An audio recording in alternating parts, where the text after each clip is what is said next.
Berkshire Hathaway Home Services sales executives for our video message of the week. All right, we are still focused this week on ensuring that we have the best year ever in 2018. And to start today's video message, I have a question for you. Would you consider that you have a client thought process, or would you say you have an agent thought process? Now, think about that, but I have 3 key tips for you today that I think will help drive this point home. And I want to start by saying this. I promise you that the 3 tips that I'm going to share with you today at some point will determine if you're going to take that listing or solidify that buyer. All right, so listen up. These are powerful. All right, let's get started. Let's begin with an agent thought process.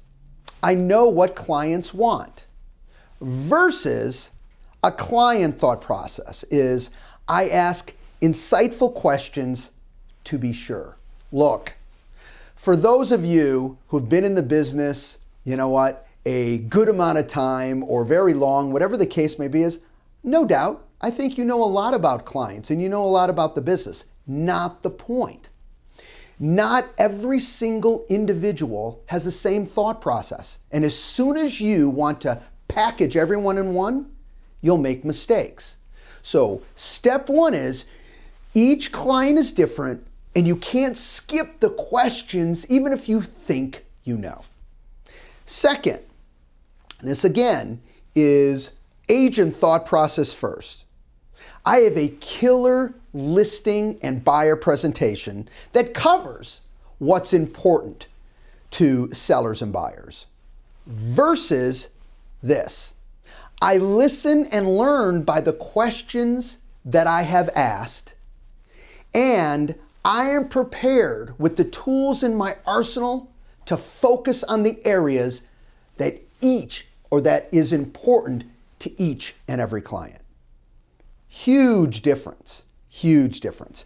I've asked those questions, I've listened and I've learned from those questions, and now I have everything in my arsenal, okay, that I can launch with. But once I know, you know what, I'm not going to use everything in my arsenal. I'm going to use the areas for this particular client that I know is important to them. You know, let me give you an example with your best friend. Think of your best friend. Now, they're your best friend. You know them really well. I promise you this. There are things about your best friend that you don't know.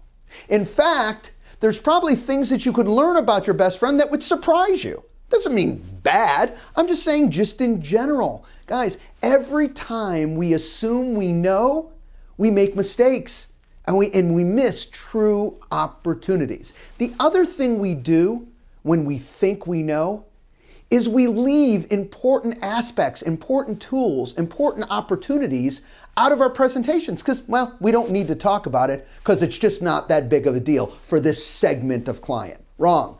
They're an individual. Don't make those decisions because if you do, their experiences and their thought processes will be different than yours and they may go in a different direction. Third, my listing and buyer presentation share my successes and tell my story, all right, versus my listing and buyer presentations repeatedly support what is most important to each client. Now, I am not here in any way, shape, or form that you shouldn't talk about your successes. That's not the message. But every one of your successes should tie back to what's most important to that individual client. See, you got to think that next step. Not just tell them about you, but tell them why they need you. And by the way, they need you because you're ultimately going to help them with what's important to them. Let me give you an example. Let's say you're working with a seller that is most concerned with their move up.